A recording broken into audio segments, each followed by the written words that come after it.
తెలంగాణ రాగానే ఆంధ్ర ఎమ్మెల్యేలంతా రాజీనామా పెట్టారు. తెలంగాణ వాపసు తీసుకోవాలి, తెలంగాణ నిర్ణయాన్ని వెనక్కి తీసుకోవాలని ఆంధ్రోళ్ళంతా రాజీనామాలు పెట్టింది. డిసెంబర్ 9 తెలంగాణ వచ్చింది. డిసెంబర్ 23వ తారీఖు నాడు ఇచ్చిన తెలంగాణ మళ్లీ కాంగ్రెస్ వెనక్కి తీసుకున్నది. ఇచ్చిన తెలంగాణ కాంగ్రెస్ వెనక్కి తీసుకున్నది.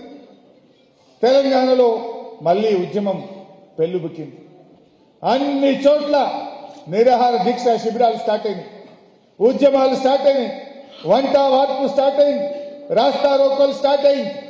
తెలంగాణ ప్రజలు ఒక మాట అన్నారు, ఆంధ్ర ఎమ్మెల్యేలు రాజీనామా పెట్టి నోటికాడ బుక్కను ఎత్తగొట్టిండ్రు, వచ్చిన తెలంగాణను ఎత్తగొట్టిండ్రు, తెలంగాణ ఎమ్మెల్యేలు కూడా అందరు రాజీనామా చేయాలని చెప్పి తెలంగాణ సమాజం కోరింది.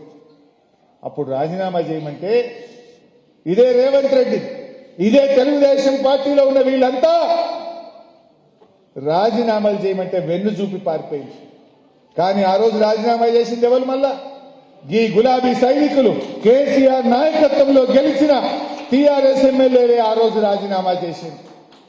బీజేపీలో ఇద్దరే గెలిచిండ్రు, ఒక ఆయన ఎండల లక్ష్మీనారాయణ, ఒక ఆయన కిషన్ రెడ్డి. ఇప్పుడు కిషన్ రెడ్డి కేంద్ర మంత్రి, రాష్ట్ర బీజేపీ అధ్యక్షుడు. రాజీనామా చేయలే కిషన్ రెడ్డి అంటే ఇక పోయి ఢిల్లీలో పడ్డాడుగా. ఈడుంటే అందరు అడుగుతుండని ఢిల్లీలో పడ్డాడు. పాపం ఎండల లక్ష్మీనారాయణ ఒక్కడే రాజీనామా చేశాడు, ఇద్దరిట్లో ఒకడే చేసిండు. ఇప్పుడున్న బీజేపీ అధ్యక్షుడు కిషన్ రెడ్డి తెలంగాణ కోసం రాజీనామా చేయమంటే నేను చెయ్య అన్నాడు. ఇక ఈ రేవంత్ రెడ్డి ఇవాళ ముఖ్యమంత్రి రేవంత్ రెడ్డి ఆనాడు తెలుగుదేశంలో గెలిచిన ఎమ్మెల్యేలు రాజీనామా చేయవయ్యా అంటే కొంతమంది జిరాక్స్ కాగితాలు ఇచ్చిండ్రు స్పీకర్ కు. ఈ రేవంత్ రెడ్డి జిరాక్స్ కూడా ఇయ్యలేదు. కొంతమంది ఏమో జిరాక్స్ ఇచ్చారు తెలుగుదేశం వాళ్ళు, ఈ రేవంత్ రెడ్డి జిరాక్స్ కాగితం కూడా ఇయ్యలేదు. ఏమో ఆయన జిరాక్స్ మీద ఆమోదం చేస్తారనుకున్నాడో ఏందో, ఈయన జిరాక్స్ కాగితం కూడా ఇయ్యలేదు. అంటే ఆనాడు కూడా డిసెంబర్ 23న ఇచ్చిన తెలంగాణ వెనక్కిపోతే కూడా మళ్లీ కేసీఆర్ రాజీనామా చేసిండు ఎంపీగా, మన టీఆర్ఎస్ ఎమ్మెల్యేలు రాజీనామా చేసిండు, మళ్లీ తెలంగాణ సమాజం అంతా ఉద్యమం చేసింది. నాకు బాగా గుర్తు, మా మల్లేశం సార్ ఉన్నాడు, 23 నాడు తెలంగాణ ఎంతకు పోయింది. డిసెంబర్ 23 నాడు మన సిద్దిపేట పాత బస్టాండ్ కాడ డిసెంబర్ 24 నాడు దీక్షా శిబిరం స్టార్ట్ చేసినాం. 23 వాపసు పోగానే 24 తారీఖు నాడు దీక్షా శిబిరం తెల్లారే స్టార్ట్ చేసినాం. ఎన్ని రోజులు నడిపినాం? 1531 రోజులు నడిపినాం ఆ దీక్షా శిబిరాన్ని. డిసెంబర్ 23 వచ్చిన తెలంగాణ వెనకపోతే డిసెంబర్ 24 నాడు పాత బస్టాండ్ కాడ దీక్షా శిబిరం ప్రారంభిస్తే 1531 రోజులు జూన్ 2, 2014 నాడు గెజిట్ నోటిఫికేషన్ వచ్చి తెలంగాణ ప్రభుత్వం కొలువు తీరేదాకా దీక్షా శిబిరం నడిపినటువంటి గొప్పతనం.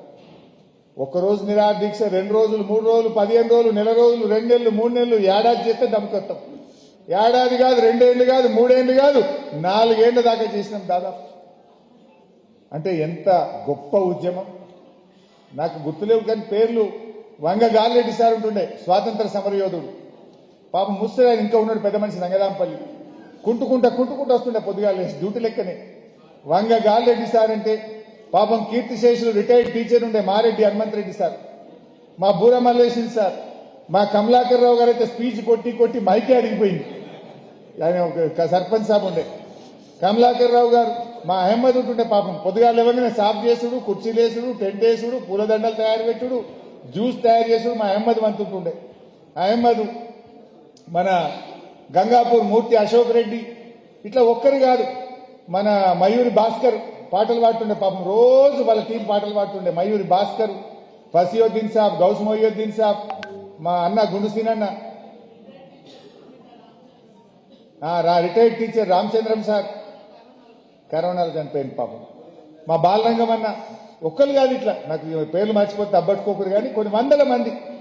అసలు మహిళలు కూడా రోజు వచ్చి కూర్చుంటారు, రోజొక్క బ్యాచ్. అసలు సిద్దిపేటలో దీక్ష చేయని మనిషే లేడుగా నాకు తెలుసు.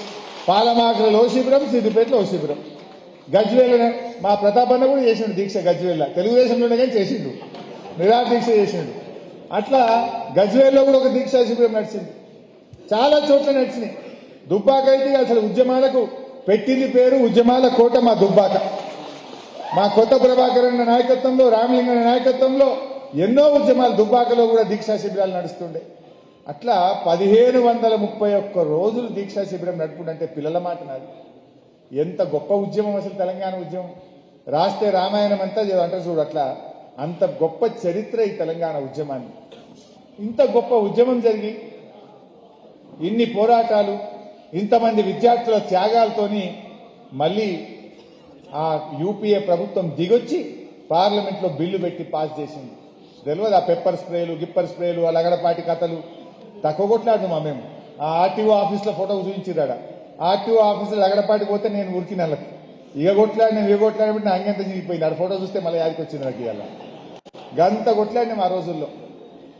సో ఆ జ్ఞాపకాలు గుర్తొస్తే నిజంగా ఎంతో సంతోషం కలిగి జీవితంలో తెలంగాణ రాష్ట్ర సాధన కంటే, ఆ రాష్ట్ర సాధనలో నేను సైతం ఒక కార్యకర్తను అనే తృప్తి కంటే ఇంత గొప్ప తృప్తి బహుశా ఇంకేముండదు. స్వాతంత్రోద్యమంలో ఆనాడు గాంధీజీ గారి నాయకత్వంలో పనిచేసిన ఆ స్వాతంత్ర పోరాట యోధులది ఎంత గొప్ప అనుభవమో, ఎంత గొప్ప తీపి జ్ఞాపకమో, తెలంగాణ ఉద్యమంలో కేసీఆర్ నాయకత్వంలో పనిచేసిన మనందరిది కూడా అంత గొప్ప అనుభూతి, అంత గొప్ప త్యాగం, అంత గొప్ప కృషి. ఎందుకంటే ఆ రోజు ఏ తెలంగాణ వస్తుందా, ఇంకెక్కడ వస్తుంది, ఇది అయ్యే పని, ఈ బక్కపల్సి అందరైతే అవుతుందా, ఏ టీఆర్ఎస్ పార్టీ అమాసకు పుట్టింది ఏదో పుణ్యానికి పోతుందని ఒకడు, మగల పుట్టింది పబ్బల పోతుందని ఒకడు, ఏకి టీఆర్ఎస్తోనే ఏమవుతుందని ఒకడు. అటువంటి టీఆర్ఎస్ పార్టీ తెలంగాణ సాధించి ఎంత అద్భుతంగా కేసీఆర్ గారు తీర్చిదిద్దారో ఇవాళ మనం గుర్తు చేసుకోవాలి.